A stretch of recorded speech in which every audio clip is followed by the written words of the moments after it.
Welcome you all for this technology upgrade meeting. I am Chola Pandian, Associate Professor, Department of Biotechnology, Pratyusha Engineering College. The topic which I am going to discuss is about lab grown meat, the future meat technology. So before moving into the session, so let us discuss about what is the demand for the meat. So in the year 2018, so according to the data, 346.14 million tons of meat was a demand, and the demand was gradually gets increases, and it was expected that in the year 2030, so there will be a 44% increase in the demand. So it will be around 453 millions. So continuously the demand of the meat was increases, and the demand will be still reach the greater height in the year 2050. It will be around 70 to 160% compared to the year 2000. So in this topic, so we are going to give much importance for the development of cultured meat, how the meat is cultured within the laboratory. So here, the cultured meat is made by using the stem cells.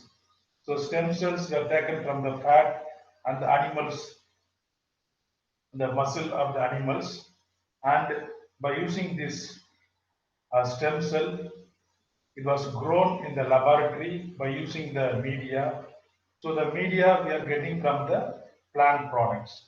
So in this image, it was shown that so the cultured meat was developed in the petri plate. It was shown here, and so by this method, the impossible food like the cultured meat can be done by using the plant-based product. So by using the plant-based media, so we are developing this meat in the laboratory itself. So this is also the very big task. And here, so in the future, this future meat technology is going to develop the research and development, and by using this, the slaughtering of animals can be reduced, and the demand for the meat can be fulfilled in the future. So this is the bioreactors used to grow the meat like chicken, beef, and pork. So how to process the cultured meat? So here, so we are taking the stem cell from the muscles and fats of the animal, and it was transferred into the medium, and it was allowed to grow at the optimum conditions. Then we are going to reduce the cost of the meat. How it is going to reduce means by recycling some of the media. So after development, some of the media can be recycled, and by using this recycling method, the cost of the lab grown meat also can be minimized. So here, after developing the cultured meat, so what is the next target is hybrid product. So if you are getting the meat from the laboratory, after that, so based on that different flavor, so the lab grown meat, we are adding the fat and aroma. So here, what are the different flavors we are going to add? So based on that flavor, the consumer will select what type of flavor is required.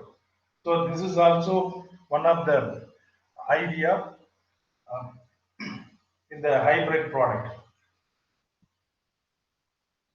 Here, what is the market potential?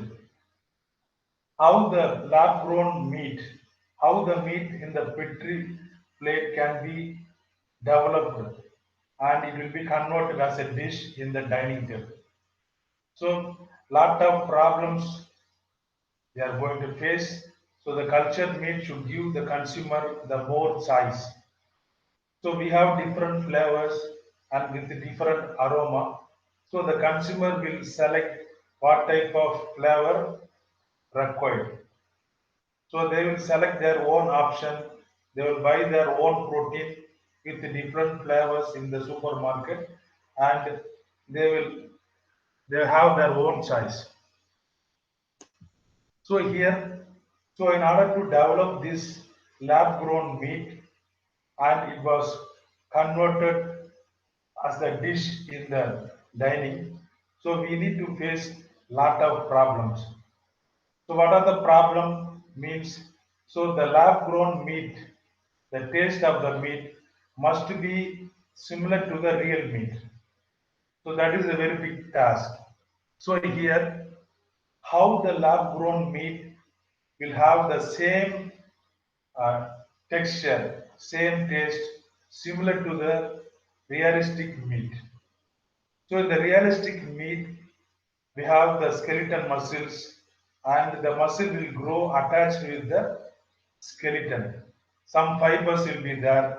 So along with this fiber, the muscle will grow attached. So this skeleton and the fiber will be acting as an anchor for the development.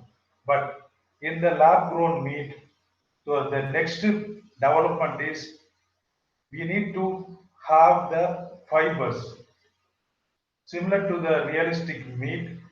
Some fibers is required. So along with the fibers, the stem cell will grow and it will produce the meat similar to the realistic meat.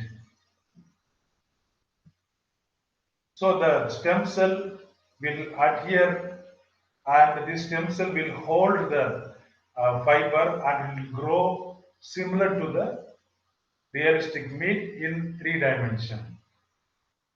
And these are the fibers shown. So we have a number of gelatin fibers. So this gelatin fiber is also included along with the media for the growth of the stem cell. So after the growth, so the lab grown meat will have the similar appearance, similar texture compared to the realistic meat. So here, other than the meat technology, the Harvard Office of Technology is also having the intellectual property right relating to this project, and they are going to develop that project in the year 2021. So thank you for hearing this. Thank you.